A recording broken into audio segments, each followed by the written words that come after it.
On this Halloween, Judge Ito says O.J. can't have part of his costume. And we'll tell you why singer James Brown is in trouble, again, on the new A Current Affair right now. They were convicted of driving drunk and told to stay off the streets. But still, these drivers took to the road. They have a problem, many of these people, and they think that they're above the system. Today on A Current Affair, undercover with the wheels of justice. They say they are the messengers of the Lord, but these soldiers of God say the Russians are coming and want you to buy their videotape fast. That prayer will then be answered according to what is on this video. And O.J.'s Bronco Bucks plans to peddle pricey autographed photos of the infamous low-speed chase. Plus, Simpson wants the evidence back, but Ito says no go. Also today, are Julia and Lyle in love it again? James Brown is singing the same old tune, and the Alpha Kais rate the guys.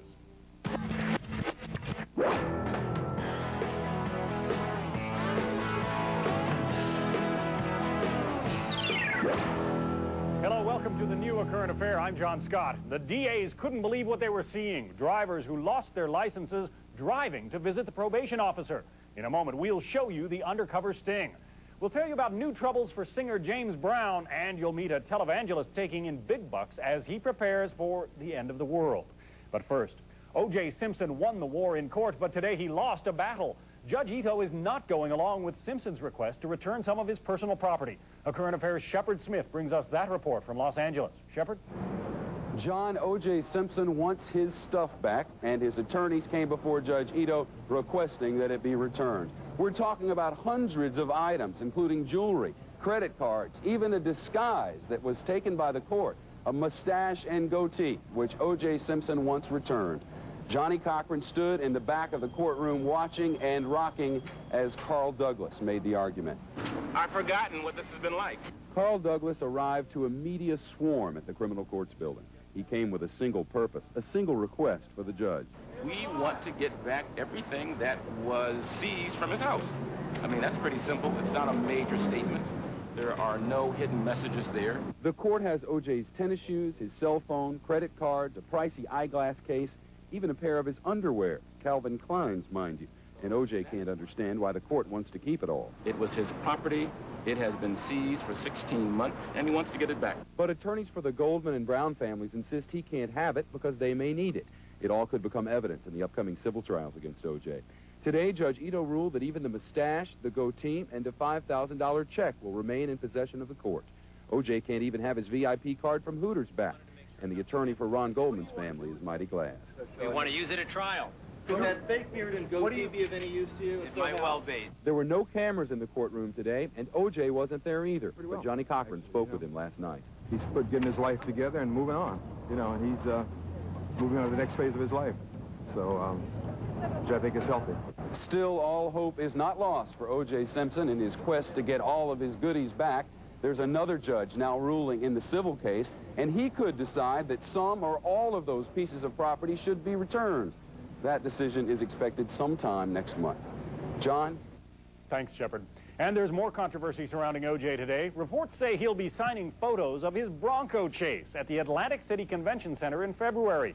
Each photo will sell for, get this, $159.95.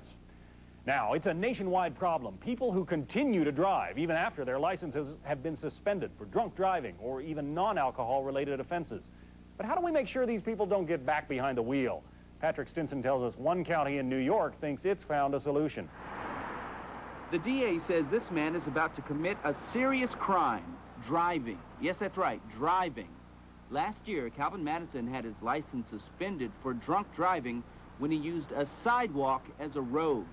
What Mr. Madison doesn't know is that he's being caught on videotape by the District Attorney's Office of Nassau County, New York. It's a deterrent, so we have to stay on top of that problem, because if we don't, there'll be a lot of accidents, people hurt and killed. Across America, 15,000 people die in drunk driving accidents every year. Shirley Simon from Mothers Against Drunk Driving will tell you that many of those drivers had suspended licenses, taken away for drunk driving. Not only is somebody dead as a result of it, but there's that terrible, terrible pain that it should not have happened because that person should not have been driving. In New York's Nassau County alone, more than 3,000 drivers had their licenses suspended for drunk driving or other driving-related offenses. But as this DA found out, that doesn't stop a lot of them from hitting the road. People, after they're convicted, were driving with revoked or suspended licenses, and that can't be tolerated. So District Attorney Dennis Dillon decided to put a stop to it. 200 people with suspended licenses were called into the probation office, unaware that the DA had his investigators on the scene, armed with hidden cameras. Probationers were finished with their interview and were coming down and going home. We would then follow them to see if they were going to a car. The results were astonishing. Just watch this man. He's been suspended for drunk driving, but he leaves the probation office and gets straight back into his car, parked right out front. This man, who lost his license because he didn't pay his parking tickets, thought he could still ride away on a motorcycle. Then there's this driver with a suspended license. After his probation meeting for drunk driving, he was caught on tape cruising down the road without a care in the world. Really is a definition of chutzpah, isn't it? They're still in denial that they have a problem, many of these people, and they think that they're above the system or this isn't a serious crime. The overall results of this undercover sting will surprise you. We found in 10% of the cases, in 20 out of 200 people that we looked at, they got into a car to drive, although they had a revoked or suspended license. Everyone caught driving on videotape was told to come back to the probation office the following week. Then they were told they'd been caught red-handed. One gentleman told me he was shaking, he was crying, he was so sorry, could we please forget this and put it behind us and start all over again. All of the alleged offenders were arrested on the spot. If convicted, they face up to a year in jail and a $1,000 fine. In the past 3 years, the Nassau County District Attorney has caught 100 other illegal drivers on tape. This was the fourth such investigation of this type that we've done. Every single case has resulted in a conviction. We are very, very pleased that the Nassau County DA and probation are doing this program because we do feel that it will make the streets safer for all of us. At the very least, it'll make drivers with suspended licenses think twice before they jump into their cars, especially when they're going to see their probation officer.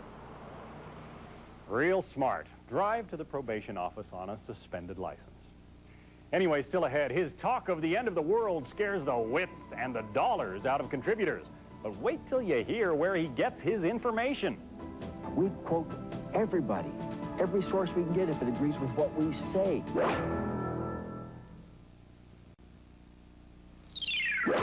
Of course, you've heard of Jimmy Swaggart, Jerry Falwell, and Jim Baker. Well, now, out of northern Michigan comes a new televangelical team that brings in millions of dollars each year. Question is, why do they need all that money when their central theme is the end of the world is almost here? A current affair investigative reporter, Carl Eidsvog, takes a closer look.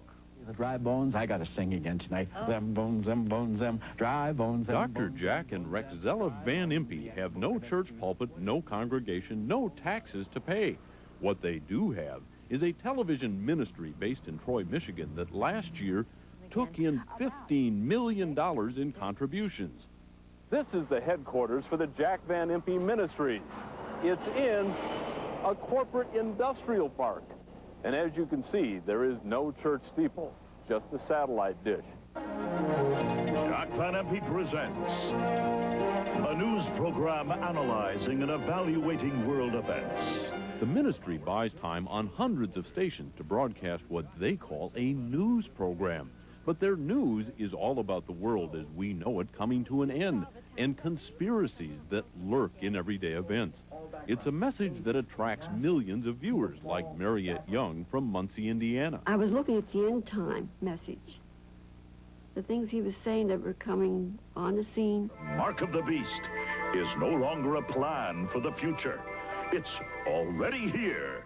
These prophecies of doom and gloom linked to current events scare the contributions right out of viewers. $15 million last year alone. And in exchange, you can get books or tapes. Make that call. Be sure and have this video in your home. Just $24.95. That prayer will then be answered according to what is on this video. So is what they are reporting true, or are they scaring people with make-believe conspiracies? And we're going to be dealing with the coming new one world government, the new world order. So listen carefully. We did listen carefully and decided to check some of the things the Van Impes suggest are true, like their story on Prince William. Prince William, son of Prince Charles of England, is now going to have a microchip installed in his body so that intelligence can keep track of him 24 hours a day. British newspaperman Bill Lowther says there has been speculation that Prince William may carry a tracking chip in his clothing. They won't say for sure for security reasons, and you can understand that. But a microchip in clothing and a microchip under his skin on some part of his body, implanted in his body, are two totally different things. The Van Impes say all their news comes from actual sources.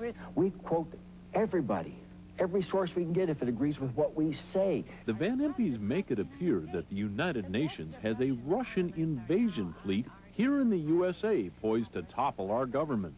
Prepositioned in America, confirms sightings of Red Scud missiles in New Mexico.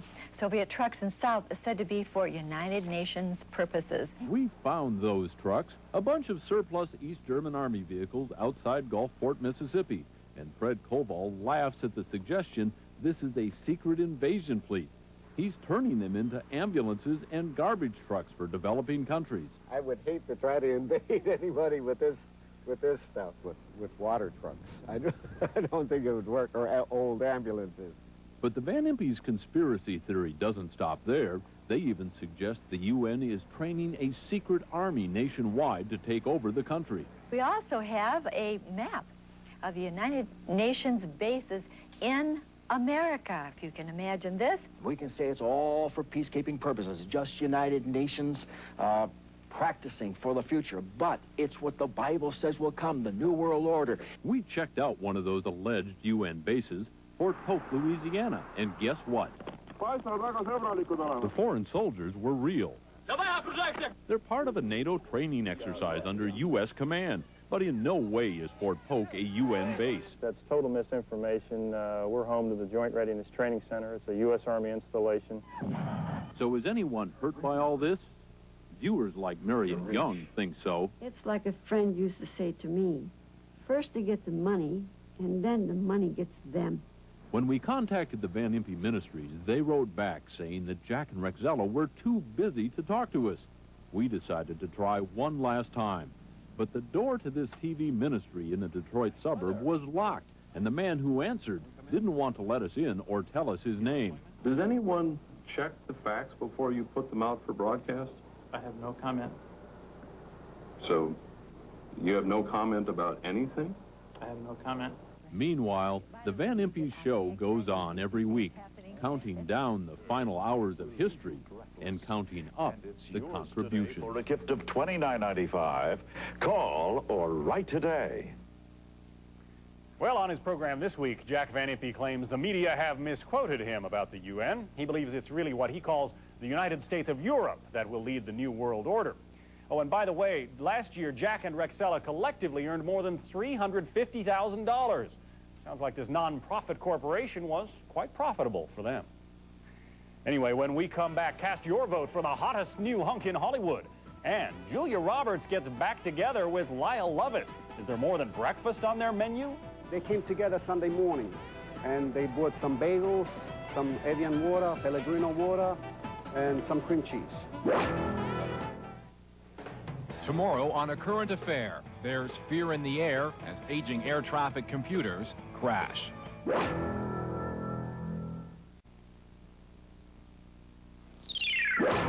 There's something to talk about involving Julia Roberts and Lyle Lovett, and James Brown has another run-in with the law.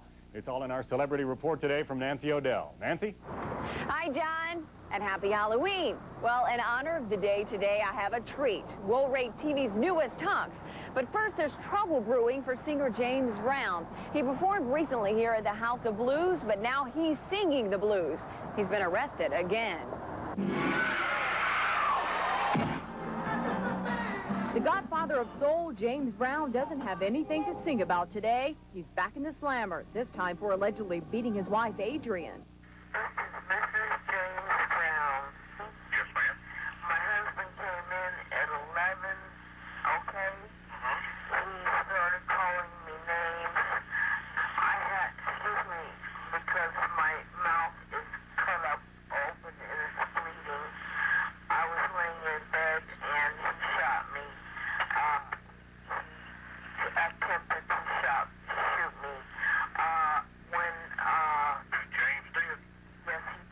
This was Adrian's emotional call to 911 last December when she says Brown shoved her during an argument. Then early this morning, Adrian called 911 again, asking for medical help. 62-year-old Brown was charged with criminal domestic violence. Pretty woman Julia Roberts and her tender ex-husband Lyle Lovett were crooning over cookies and bagels at this Manhattan deli last weekend. Come on, Julia, make up your mind. Is it on again? They seemed very happy, and they would really, I didn't think there was nothing wrong with them. They were happy enough to sign a few autographs for the deli staff. Yes, we are newlyweds, yes. My lovely wife, Donna. Bad boy Charlie Sheen recently tried to clean up his womanizing ways by walking down the aisle. But the star, who admitted to using Heidi Fleiss call girls, is in trouble again. A UCLA English student who says she met Sheen in a bar last year is slapping him with a lawsuit. She claims he beat her up when she wouldn't have sex with him and then threatened to kill her if she told anyone. Now, the DA refused to file charges, and Sheen denies the allegations. But, Charlie, where do all these girls come from? Burt Reynolds came up swinging at this Florida celebrity tennis tournament last weekend. No, the actor didn't pick up a racket, but he sure was making a racket with his blonde live-in girlfriend Pam Seals and Regis Philbin. Now, absent from the star side was the well-endowed stripper Pandora Peaks, who've been rumored to be more than just his co-star when they shot their upcoming movie Striptease. Their names are Berriman, Muldoon, and Silverman, and they are the hot new faces of primetime television. The shows are Central Park West, The Single Guy, and Melrose Place. And between them all, there's enough heat to cook a roast. Hey, you want to go get a drink? But which one of these guys would take top honors as the hunkiest hunk? Picking a winner wasn't going to be easy. People are always judging you. They have these crazy expectations that you can never fulfill. Now, we just couldn't decide who was the best looking, so we decided to take videotape to some sorority girls at USC to let them choose. Hello, Alpha Chi. Hi, Nancy. Where's the hug? Well, we had the tapes and they had the VCR, so it was time to go to work. First up, John Berriman from the new CBS show, Central Park West.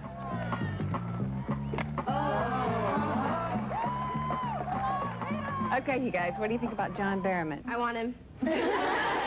10, 10, 10, 9, 9. Whoa.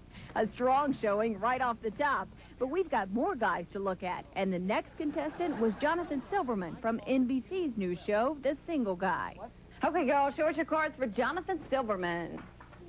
8, 8.5. I am good. I gave him an 8, but I would give him a 10 on the sweetheart scale.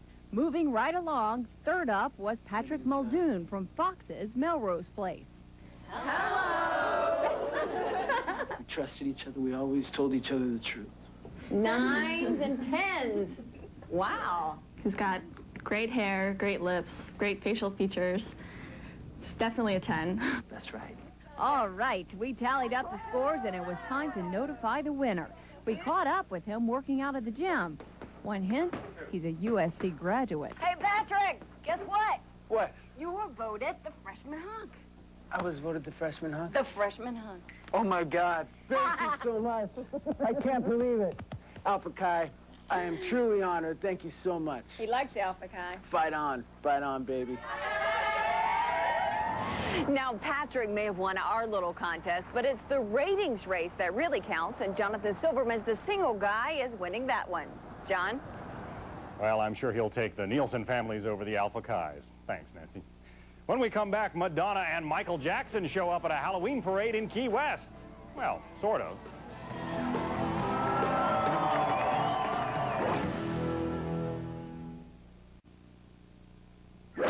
Now here's a look at tomorrow's edition of A Current Affair.